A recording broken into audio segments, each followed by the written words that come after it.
আর একদম হাইয়েস্ট ও আচ্ছা, মানে একদম স্টার্টিং 180 থেকে আর হাইয়েস্ট 5000, সব ধরনের কিন্তু পেয়ে যাবে সব।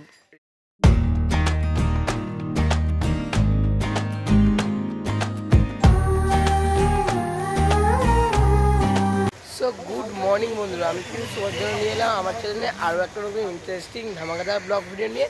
তো টাইটেল আর থাম্বনেল থেকে তো বুঝেই গেছো, হ্যাঁ আজকে আমি চলে এসেছি আবারও কুমারটুলি, কারণ তোমাদেরকে এই ভিডিওর মাধ্যমে দেখাতে চলেছি শেষ মুহূর্তে যে গণেশ প্রস্তুতি কতদূর এগালো না এগালো, প্লাস কোন ঠাকুর কোথায় যাবে আর ঠাকুরের কী প্রাইস আছে, তো সম্পূর্ণটাই থাকছে এই ভিডিওর মাধ্যমে। তো তোমাদের একটা কাজ, তোমাদের ভিডিওটাকে একদম স্কিপ না করে কন্টিনিউ দেখতে থাকো।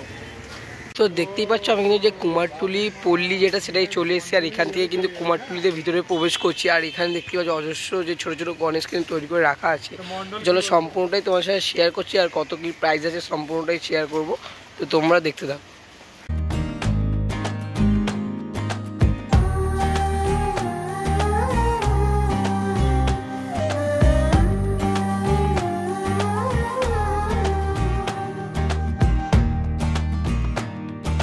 বন্ধুরা দেখতে পাচ্ছ এখানে কিন্তু অজস্র পরিমাণে কিন্তু যে ছোটো ছোটো গণেশ এখানে কিন্তু তৈরি করে রাখা আছে, প্লাস এখানে কিন্তু কাকিমা দেখতে পাচ্ছ তৈরি করছে যে গয়নার কাজ, সেটা কিন্তু এখানে করছে কাকিমা। ওখানে দেখতে পাচ্ছ একটা বুদ্ধর আদলে কিন্তু গণেশ ঠাকুরকে তৈরি করা হয়েছে, প্লাস ওখানে দেখতে পাচ্ছ খুবই কিন্তু অসাধারণ অসাধারণ এখানে তৈরি করা হয়েছে গণেশ ঠাকুরকে। দেখতেই পাচ্ছ পাগড়িগুলো দেখলে বুঝতেই পারছো, গয়নার কাজ কিন্তু অসাধারণ করা হয়েছে এখানে দেখতেই পাচ্ছ। এখানে কিন্তু কাকিমা সেই কাজ কিন্তু চালাচ্ছে, বুঝতেই পারছো অলরেডি কাস্টমার এসে এখানে কিনছে, যেহেতু এত সুন্দর গণেশ দেখলে সবারই চোখ লেগে যাচ্ছে, তো না কিনে তো কোনো উপায় নেই। এগুলো মেনলি বাড়ির পুজোর জন্যই গণেশগুলো তৈরি করা হয়েছে। দেখতেই পাচ্ছ এই একটা গণেশ দেখতে পাচ্ছ, গয়নার কি অসাধারণ কাজ, সাথে পাগড়িটাও কিন্তু অসাধারণ লাগছে। তো চলো আরও সামনের দিকে এগাই, প্লাস সম্পূর্ণটা শেয়ার করি তোমাদের। আর এখানে দেখতে পাচ্ছ অজস্র কিন্তু যে মাটির গণেশ সেগুলো কিন্তু তৈরি করা হয়েছে, এখানে কিন্তু রঙের কাজ কিছুই এখনও শুরু হয়নি, জাস্ট মাটির কাজ কমপ্লিট হয়েছে, দেখতেই পাচ্ছ তোমরা এখানে।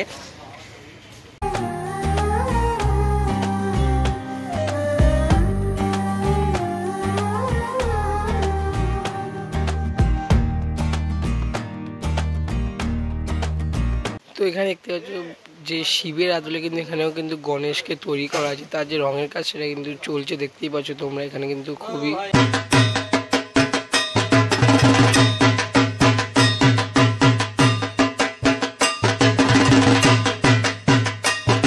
একদম। ওই লাস্টের গণেশটার দাম কত? একদম 5200। আচ্ছা, আর তার পাশেরটা? ও, আর তার পাশেরটা? হ্যাঁ মানে এই যে এইটা 1500 টাকা। ও 1500। এমনি কত প্রাইসের আছে শুরু? স্টার্টিং হচ্ছে তোমার 180 থেকে, আর একদম হাইয়েস্ট 5000। ও আচ্ছা, মানে একদম স্টার্টিং 180 থেকে আর হাইয়েস্ট 5000, সব ধরনের কিন্তু পেয়ে যাবে, সব রেঞ্জের প্রাইসে। ভিজিট অবশ্যই করতে পারো তোমরা, খুবই সুন্দর সুন্দর কিন্তু গণেশ এখানে তৈরি করা রয়েছে ছোট বাড়ির পুজোর জন্য। আর এই গণেশটার দাম কত? এটা এই যে এইটা, হ্যাঁ এটা তো, হ্যাঁ 850 টাকা। ও এই গণেশটার দাম কিন্তু 850 টাকা, তোমরা বুঝতেই পারছো খুবই কিন্তু অসাধারণ তৈরি করেছে ছোটো গণেশগুলোকে, দেখতেও কিন্তু অসাধারণ লাগে। তোমরা এসে কিনে যেতেই পারো এখান থেকে, তোমাদের তো প্রাইস বলেও দিলাম। হচ্ছে এখানে কিন্তু একটা গণেশকে অসাধারণভাবে রং করে রাখা রয়েছে, মানে এখনও রঙের কাজটাই কমপ্লিট বলতে পারো। আর পিছনের চালচিত্রটাও কিন্তু অসাধারণ লাগছে, একদম পার্পল কালারে করেছে, খুবই অসাধারণ লাগছে। এই পাশেও একটা গণেশ কিন্তু রং করে ঢাকা দিয়ে রাখা হয়েছে, আর যেহেতু খেপে খেপে বৃষ্টি আসে তাই কারণে অসুবিধা তো হচ্ছে, তোমরা দেখলেই বুঝতে পারো সব কিছু এখন ঢাকা দেওয়া রয়েছে। আর এই গণেশটাও কিন্তু অসাধারণ লাগছে, তোমাদের একদম সামনে থেকে দেখাচ্ছি, তোমরা দেখো খুবই কিন্তু। আর কমপ্লিট হওয়ার পর কিন্তু আরও অসাধারণ দেখতে লাগবে, বুঝতেই পারছো তোমরা। তো একদম শেষ মুহূর্তে প্রস্তুতি কিন্তু চলছে গণেশ পুজো, কেন গণেশ পুজো তো 7ই সেপ্টেম্বর তোমরা সকলেই জানো, আর আজ কিন্তু 5 সেপ্টেম্বর তোমরা সকলেই জানো। আর তারই কিন্তু একদম শেষ মুহূর্তে যে প্রস্তুতি সেটা কিন্তু চলছে, বুঝতেই পারছো তোমরা, তো সেটাই তোমাদের সাথে শেয়ার করছি। আর এখানে একটা 30 ফুটের কাছাকাছি গণেশ রয়েছে, এটা কিছুক্ষণ পর প্যান্ডেলের উদ্দেশ্যে রওনা দেবে, সেই সুন্দর মুহূর্তটা তোমাদেরকে এই ভিডিওর মাধ্যমে শেয়ার করবো।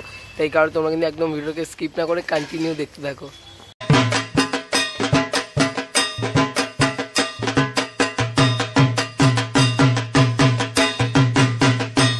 এখানে দেখতে পাচ্ছ অসাধারণ কিন্তু গণেশ এখানেও তৈরি করা রাখা, যেখানে কিন্তু ফুল কমপ্লিট হয়ে গেছে, বুঝতেই পারছো তোমরা।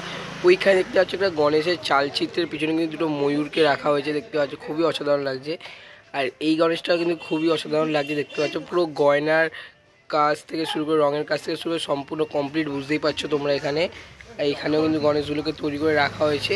কাল পরশুই কিন্তু মনে হয় এরা প্যান্ডেলের পথে রওনা দেবে, বুঝতেই পারছো।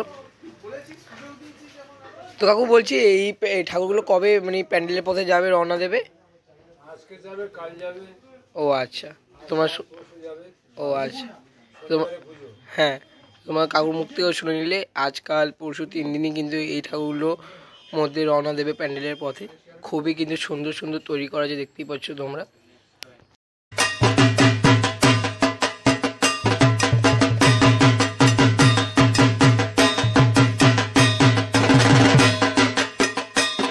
তো বন্ধুরা তোমরা দেখতে পাচ্ছ এটাই হলো কিন্তু কুমারটুলির সবথেকে বড় গণেশ, যেটা এখন প্যান্ডেলের পথে রওনা দেবে।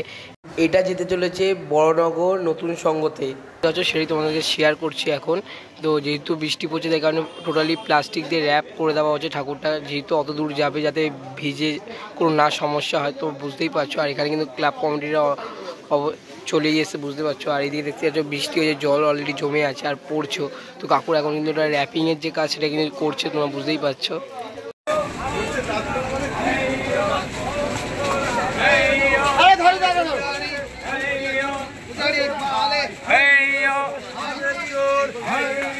জোর হলো না,